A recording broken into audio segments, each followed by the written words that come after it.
Well, the war of words between President Trump and North Korean leader Kim Jong-un continues to go where no international leader has gone before. The rogue dictator's use of the arcane word dotard in reference to President Trump had everyone scrambling for a dictionary in search of its meaning and pronunciation. That insult was just the latest verbal missile the two have lobbed at each other. Mentally deranged, gangster, barking dog, madman. Rocket Man is on a suicide mission for himself. All perfectly explosive insults. But North Korea raising the bar with a term that left many searching for wisdom. Dotard. Dotard, it's not a word I say often. Dotard, or a dotard, I'm sorry. Dotard, I guess it's tomato. Dotard, according to Merriam-Webster, a state or period of senile decay marked by decline of mental poise. Or, as it translates from Korean, old lunatic. The term is centuries old. Shakespeare also apparently very fond of it, often using it alongside fool and jest. So if nothing else, Kim Jong-un once again proves there's never a shortage of put-downs, whether on the playground or in a nuclear standoff.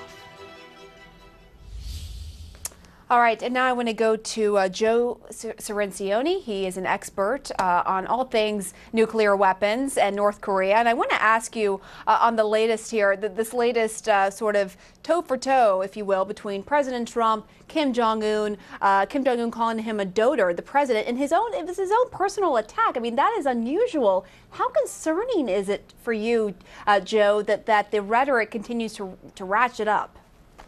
I'm in consultation with a wide circle of North Korean experts. I have never seen concern about war with North Korea at such a high level.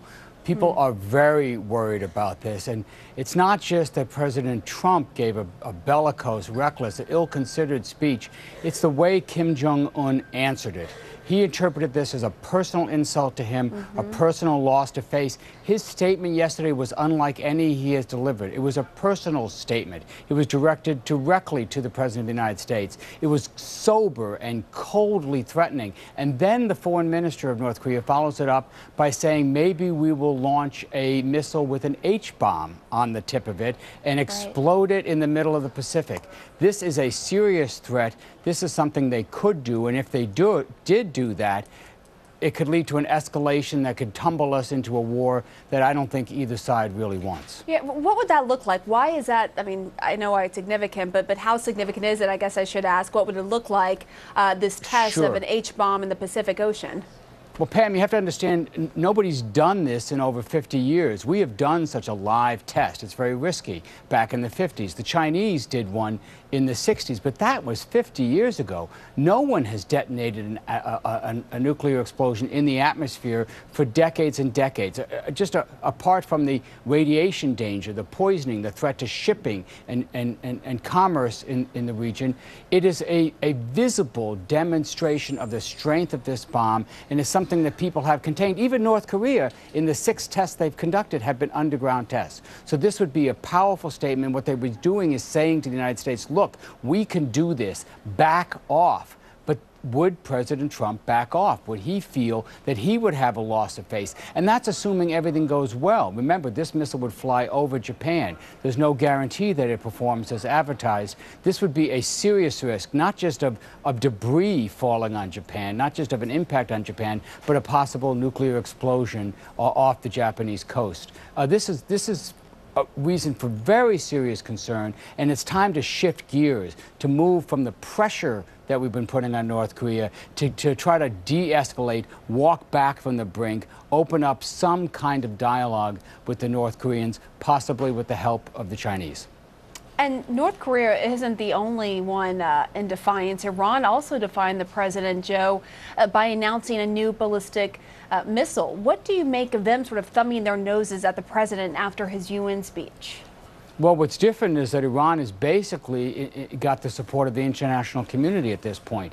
The sum total of what happened this week in the UN was that Iran looks more sympathetic, looks like the more reasonable power. Remember, they negotiated a deal not just with the United States, but with the European Union, with Germany, with France, with Britain, with China, Russia. It passed the UN Security Council. Everybody agrees the deal is working. Iran ripped up its nuclear capacity, ripped up its centrifuges, shipped out its gas, is under a stringent inspection regime. And here's the President of the United States saying even though Iran is fulfilling its terms, he might rip up the deal anyway. That has isolated the United States among our allies. So again, Iran looks like the more reasonable partner here. If the president goes through with his threat, one, we will walk away from this deal alone. Nobody will follow us. Two, it undermines your possibility of negotiations with North Korea. Why should the North Koreans trust that the United States would live up to an agreement?